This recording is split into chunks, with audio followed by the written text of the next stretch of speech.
can't wait for the vampires to come to set. So then we got the vampires, we got the wolves. They're really cool guys. We get along really well, and they're working very hard, so it's great to have them here. Now, I noticed you've got the locks back. Tell us about your magical hair. My magical hair is a wig. My hair is not even close to this length. So it's actually a different wig than the first one, and it looks a little bit different, fans, as you can see. And I'm pretty pleased with it. I think it's pretty cool looking. That cool-looking hair will be blowing in the wind as Taylor spends some time riding dirt bikes in New Moon. It was really cool. I got to do some practicing. And, are you a good rider? I don't know if you can. I'm not sure about that. Did they train you to do it for the movie, or did you have to learn for this? Yeah, I did some practice, some dirt bike training, and I hope I look pretty natural on the bikes. I was having fun. Come on, just say you hope you look cool. I hope I look cool so cool riding that bike.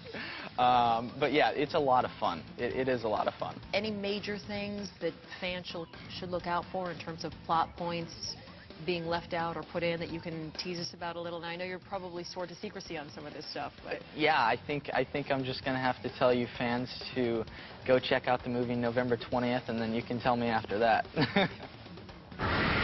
Coming up, Twilight's hunky vampire. What if I'm not the hero? Robert Pattinson on the pitfalls of fame.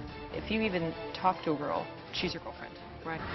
Plus, how you can dress like your favorite Twilight star. Guy who has the girls going gaga. We are on the set with Twilight's hot young hunk, Robert Pattinson. Kristen was just quoted in GQ saying about you, the thing about Robert is he just can't lie. That's not true. I'm just really good at it. Robert comes clean on his love life. Do you have a girlfriend? And how he's coping with Hollywood stardom. I'm kind of a bit of a paranoid wreck. Twilight had women everywhere falling in love with a vampire and its breakout star Robert Pattinson. Well, now Thea Andrews talks with the actor from the closed set of the top secret sequel about the ups and the downs of all that female attention. Welcome back. Thank you. How does it feel? Good. Very surprisingly natural, I think. I'm so not stressed at all on this job, so it's kind of a nice feeling. What if I'm not the hero? What if I'm the bad guy? You're not. Robert had no clue that the first film would become such a monster success, and in fact, a lot of fans were dead set against him when he got picked for the part of Edward. People were like, that guy's not even on the short list. It's like, he looks like a freak. But I don't know. I think it's kind of changed now. The tide changed. I think I got some people on my team, and they sort of bullied all the other girls into liking me as well. More than liking, look at the rabid fans at the Twilight premiere. Thea was there to catch a breathless Robert after he was crushed in a sea of Twilighters.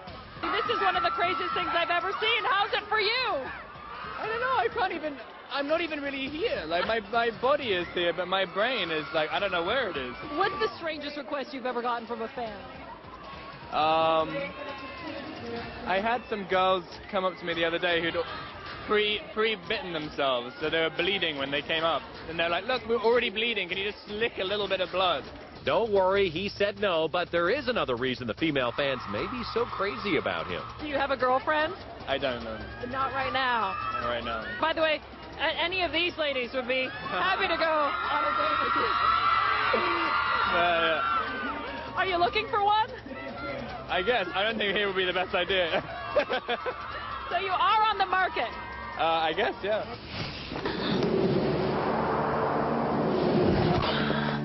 You better hold on tight, Spider Monkey. Now, the Bella-Edward romance has become one of the great movie love stories, but Robert promises that New Moon will be very different. First of all, he gets the stuffing knocked out of him. It's going to be really tough to do. I'm basically just getting beaten up, but like it's really intense. We were trying to establish how to portray like 100% pain throughout your body, and not just do it like going or whatever, and just writhing around. And it's a very like all these kind of weird stress positions and stuff. I mean, it's horrible. I mean, it's really disgusting. You're getting beaten up by Dakota Fanning. I know, yeah. Well, amongst other people, a lot of other people beat me up. I'm just being thrown around like a rag doll. Do you have a code name on set? On set, number 2. You're number 2. We can't use that one. You know what? Now you've blown it. No more number 2. Your driver is over there going like this. This soon-to-be 23-year-old has had quite a career trajectory. He was born in London in 1986 and started acting in amateur plays when he was 15. He had some small parts in British productions, then landed the part of Cedric Diggory in Harry Potter and the Goblet of Fire. He is quoted as saying that until the age of 12, his sisters used to dress him up as a girl and introduce him as Claudia. But then he got cool and discovered hair gel. His acting inspiration is Jack Nicholson, and his other big passion is music. How big a role does music play in your life? A lot. I think I'm gonna do a soundtrack for another movie, composing at the moment, which I think will be interesting. That's kind of taking up quite a significant portion of my time. Again, I can't say what it is yet. There's a lot of secrecy. I know. I'm just so afraid of things falling apart. But with this newfound fame comes the rumor mill. If you even talk to a girl, she's your girlfriend, right? Yeah. In reality, the yeah. press. That happened before, too. No, I'm joking. Especially people who, like, you know, aren't famous, I guess. I'm always really worried about, like, ruining their lives. Like, you know, you immediately get, like, all that stuff hacked into on the internet and everything's like, oh. So that's a little weird. Robert also got to present at the Oscars, which still shocks him. What was that like? Terrifying. I almost passed out. But he found out he had some famous fans. I thought it was quite funny. Ron Howard came out with a picture taken. I was like, what do you want a picture for? Tom Cruise was telling me how much he loves the books. Really? Yeah. Wow. But Robert's not just sticking to vampires. He's got 2 other projects. First, he plays the eccentric artist Salvador Dali in Little Ashes out next month. And he's also a wannabe musician in How to Be, a British comedy out now. Here's footage behind the scenes where Robert can't seem to keep a straight face. I'm getting the sense no romantic comedies in the immediate future for you. The stuff, I'm kind of booked out for like a year now with various different things, and one's kind of a comedy, but it's more dark than you could possibly imagine in comedy. You just can't stay out of the dark. I know. Do you still have to audition in Hollywood? I still like auditioning. I can't. I find it very, very difficult to agree to something if it's just an offer.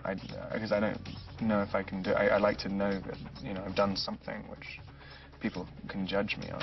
Kristen was just quoted in GQ saying about you, the thing about Robert is he just can't lie. That's not true. I'm just really good at it. Now, Twilight has sparked a whole new look. You might even call it vampire chic. Well, stay tuned as ET fashion expert Anya Sarr shows you how to dress for a very different kind of nightlife. Secrets on how to get the look of Twilight. The look of Twilight. The subtle tones, the grays, the blues, the plaid, the flannel. Edward and Bella rock these trends, and you can too, with stuff you probably have in your own closet. Want to look like Bella? Pull out your plaid t-shirt and pair it over a long-sleeve thermal. Throw on a classic jean and instant Bella. Let's talk about Rosalie, my personal favorite of all the vampires. From her necklaces to her long scarves to her cropped jacket, Alice sets herself apart from the pack with a romantic look. You can get Alice's look with cropped vests, layered ruffle tuxedo shirts, choker collars, and of course, the stackable bracelet. Now time for everyone's favorite vampire, Edward. Edward loves the layered look. He takes a plain gray t-shirt, which you can find in your husband, your dad, your boyfriend's closet. He puts a sweater over that, a jacket over that, and Edward finishes it off with a dark, crisp jean. But something to be wary of, don't fall into the Twilight trend trap. It was a staple of bad girl vamp Victoria's wardrobe. But for all us mere mortals, fur is a no-no.